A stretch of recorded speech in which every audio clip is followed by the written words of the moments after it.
Cinema is not dead. Although 99% of releases are garbage, some of the best movies in history have been shot this century. Instant classics that can already look masterpieces like The Godfather and Vertigo Dead in the Eye. While theaters are flooded with fast consumption products designed to rot your soul, a few filmmakers have managed to save the art, aligning formal perfection with the fractures of the human being. Forget IMDb. This is the definitive canon of the last 25 years.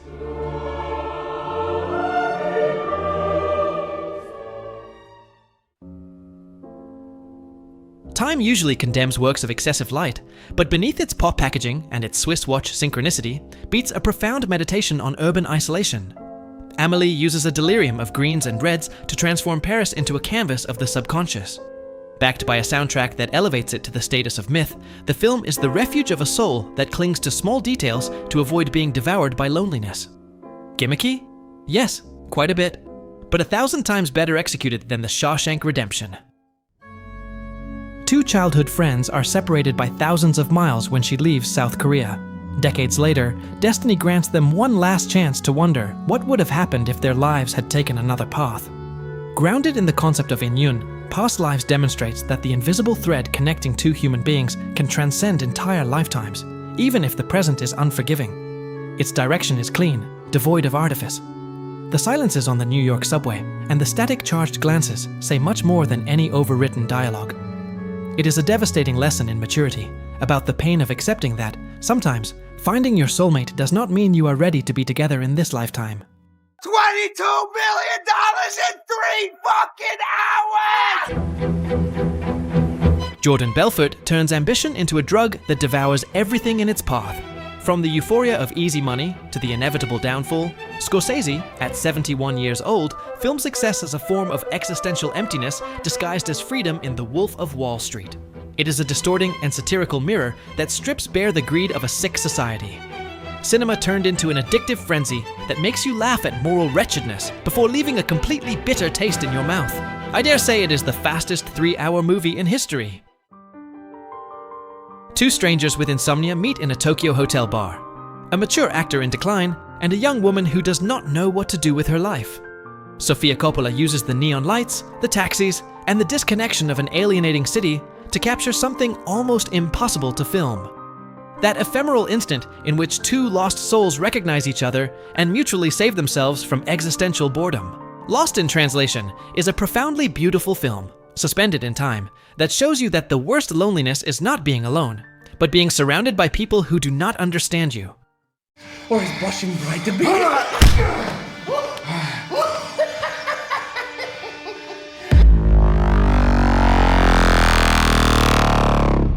Overrated by many and disparaged by others, this movie deserves to be here. In The Dark Knight, Nolan turns superhero cinema into a thriller of surgical precision.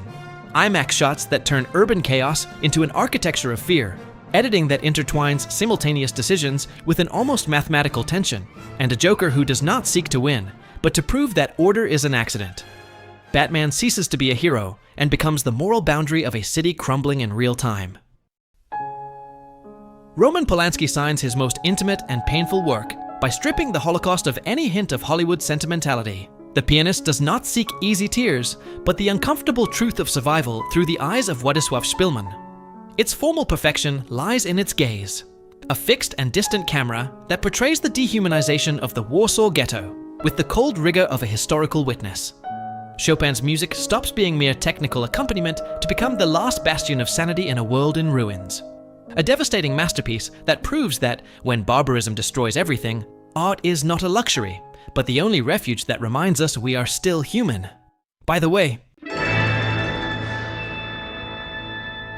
if you like Polanski, you have to watch Tess from 1979 right now. For me, by far his best film, one of the most underrated movies in cinema, and my second favorite in history. Stiglitz. Say auf Wiedersehen to your Nazi boss.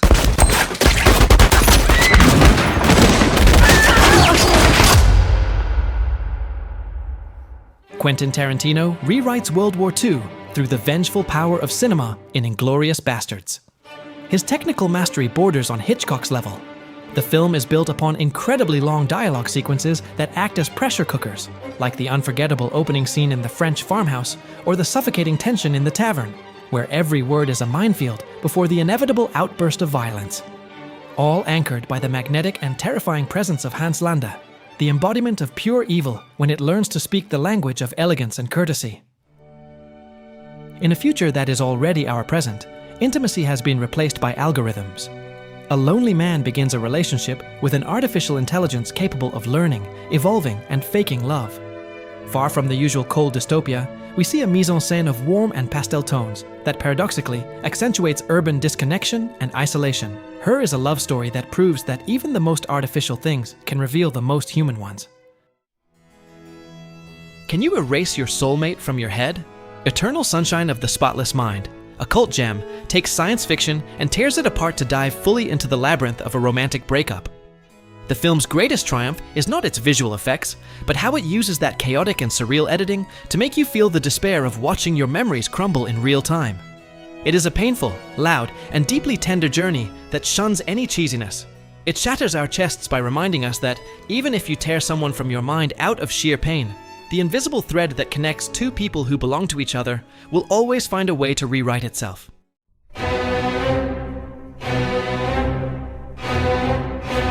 The greatest epic ever brought to the screen. For more than 11 hours, the Lord of the Rings trilogy transforms a fantasy world into something strangely real. A story about friendship, sacrifice, and the struggle to hold on to hope when all seems lost. Peter Jackson achieved an unrepeatable technical feat, combining practical effects, monumental locations, and battles on a scale never seen before without ever losing sight of his characters. It is the greatest miracle in the history of modern cinema, an unprecedented production that reminded us that myths are still necessary to understand who we are. You want the cake? Come on, you can't do that. Where's my...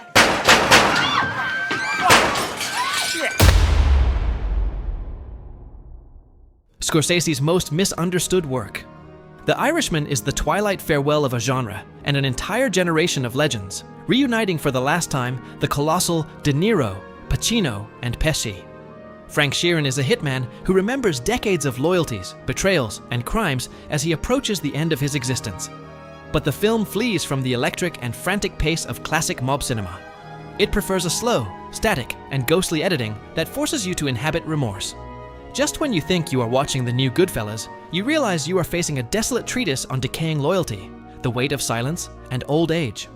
Scorsese shows us that the worst sentence is not prison, but reaching the end of your life and discovering that there is no one left to remember who you were.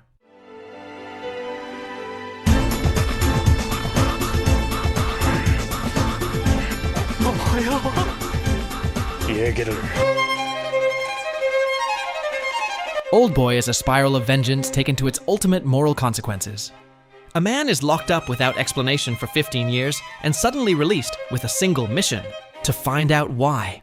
Its greatness lies not only in the violence, but in the absolute genius of its staging. That legendary tracking shot in the hallway, filmed in a two-dimensional lateral shot that turns a hammer fight into a claustrophobic, dirty choreography of suffocating physicality. Supported by hyperbolic editing and a classical music score that accentuates the delirium, the film shatters the codes of revenge to transform it into a tragedy of Shakespearean proportions. A macabre and elegant punch to the stomach that drags you toward one of the most devastating, perverse, and unforgettable plot twists in cinema history. Seven is very good, but Fincher's true masterpiece is Zodiac. The film reinvents the murder thriller, because here the center is not the case, but the sickly obsession of the one trying to solve it. The almost clinical precision of its staging, offices, archives, silences, cold lights, replaces any criminal glamour with bureaucracy and frustration. A monumental exercise in cinema, rigorous to the point of delirium, proving that sometimes the most disturbing mystery is not discovering who the killer is, but accepting that we will never know. Phantom Thread is the most visually incredible film of the entire century. Paul Thomas Anderson films a story where we do not know if we are watching an infinite and destructive love or a duel of egos. He does not judge, he does not tell you how to feel. He simply invites you to an unusual cinematic experience, where every shot is a painting, and the soundtrack elevates your soul. A pinnacle of formal elegance where the sumptuous costume design and the tense silences envelop a hypnotic acting duel. a labyrinth of sewing and obsession that prefers to maintain the mystery of its characters rather than give easy answers. At the heart of the Western myth, the assassination of Jesse James by the coward Robert Ford dismantles the legend to show its internal decay. Far from noisy shootouts, the film prefers to capture the more bitter side of the myth, the suffocating paranoia of a Twilight leader, and the sickly obsession of his admirer. Roger Deakins signs one of the most beautiful and painterly cinematographies in history, capturing the winter light as if it were an oil painting in motion. A hypnotic, slow, and heartbreaking journey about betrayal and fame that feels like a tragic waltz toward death. Celine Sciamma films desire without hypersexualization, basing the romance on a horizontal dialogue between painter and model. Portrait of a Lady on Fire dispenses with music to entrust the rhythm to the crackling of charcoal, the coastal wind, and a cinematography that emulates oil painting. It is a revolution of the gaze. Eyes meet with the same intensity with which art is created. The work is a modern rare bird. In a world that has reduced love to chemistry, consumption, and compatibility, here it returns to being what it always was, a unique bond that is not chosen, but that redefines everything. I know many expect to see Parasite on this list, but the director's true masterpiece is Memories of Murder. Bong Joon-ho completely destroys the Hollywood thriller by mixing black comedy, rural customs, and a case of suffocating frustration. The relentless rain, the police patheticness, and the ochre tones envelop an unsolvable real case where the enemy is time. That legendary final look, staring directly into our eyes, makes us accomplices to a mystery that will haunt us forever.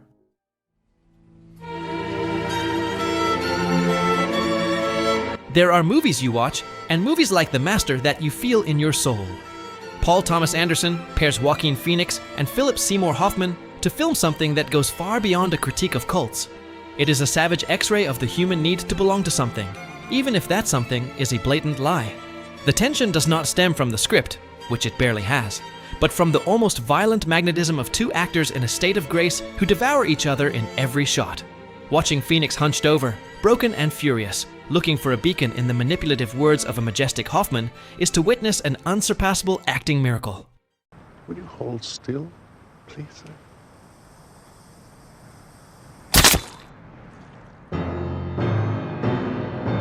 The Coen brothers destroy a genre to make something completely new.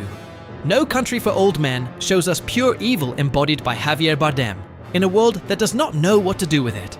The Coens' radical decision is to eliminate all music from the footage, giving a terrifying sense of emptiness. It is the portrait of an unbridled, violent, and incomprehensible evil, where justice is a tired old man who can no longer keep up. We enter the top 10 by tearing down the boundaries of cinema. Yes, this is a documentary, but the act of killing is the most disturbing horror piece of the century. Imagine if history's worst monsters not only got away with it, but agreed to recreate their brutal murders in front of a camera by imitating Hollywood musicals. Joshua Oppenheimer convinces the executioners of the Indonesian genocide to reenact their own crimes, mimicking the Hollywood genres they love. The result is a macabre experience where killers dance and laugh celebrating the massacre, until the fiction itself reflects their monstrosity back at them.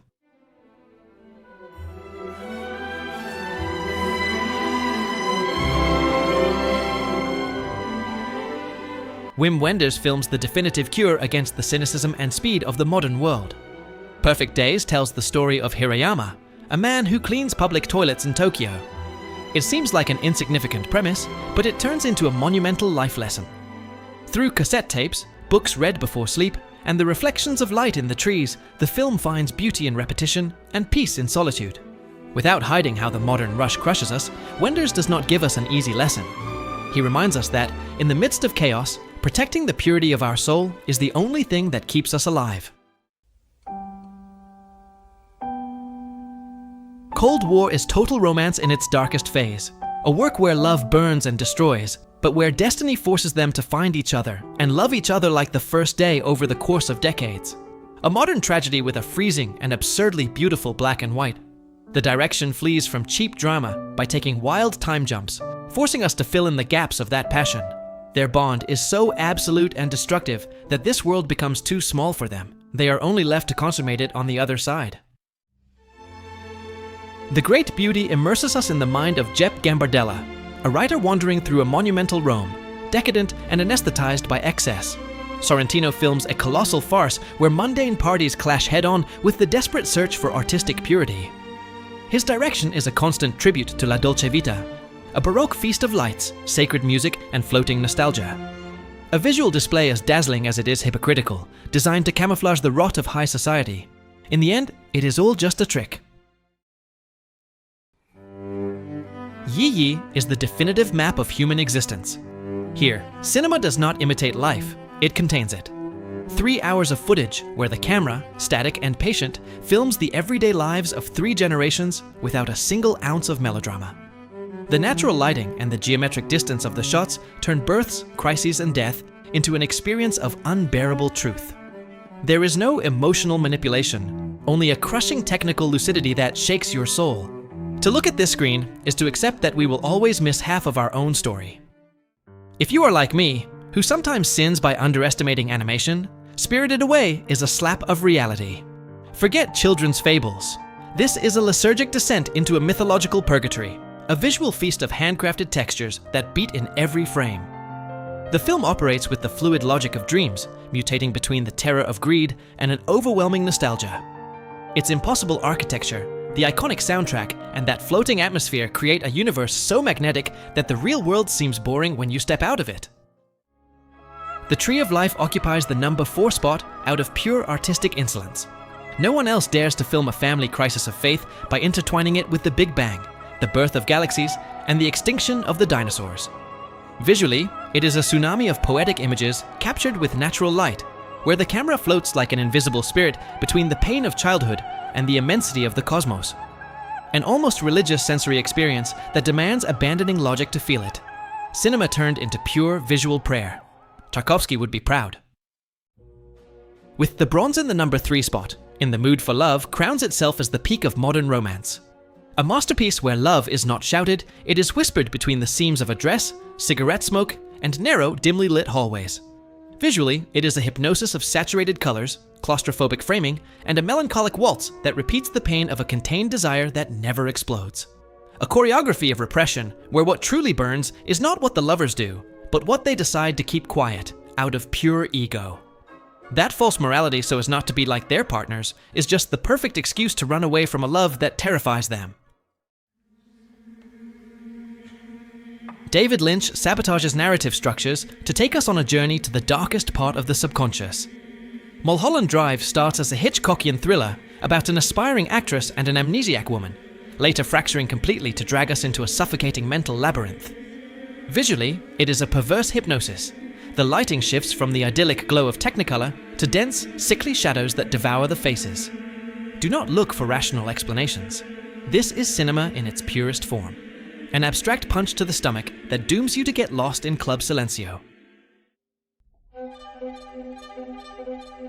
Paul Thomas Anderson filmed what is not only the best movie of this century, but one of the top 20 of all time. There Will Be Blood is a Shakespearean tragedy of cosmic proportions. A wild biblical epic about boundless ambition, propelled by Daniel Day-Lewis's demonic performance. The staging is a punch of pure technical genius. The desert cinematography scorches your eyes, and Johnny Greenwood's dissonant soundtrack drills into your nerves. A duel of pure terror that culminates in a baptism of blood.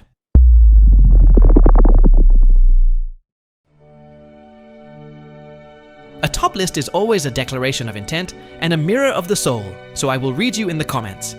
What is the best movie of the century for you? Leave a like and subscribe so you do not miss this content. See you very soon.